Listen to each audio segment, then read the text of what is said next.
భారతదేశపు యొక్క చరిత్రను మార్చేసిన చట్టం. దీని పేరే పిట్స్ ఇండియా యాక్ట్ 1784.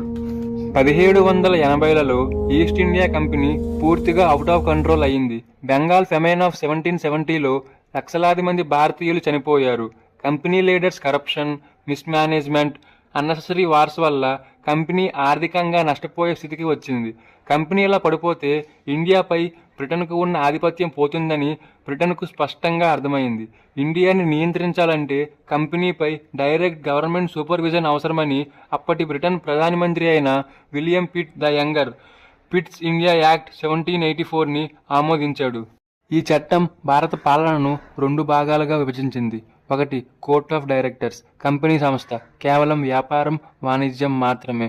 మరొకటి బోర్డ్ ఆఫ్ కంట్రోల్, బ్రిటన్ ప్రభుత్వ సంస్థ, భారతదేశంలోని రాజకీయాలు, యుద్ధాలు, విదేశాంగం అన్నింటిపై పూర్తి అధికారం పొందింది.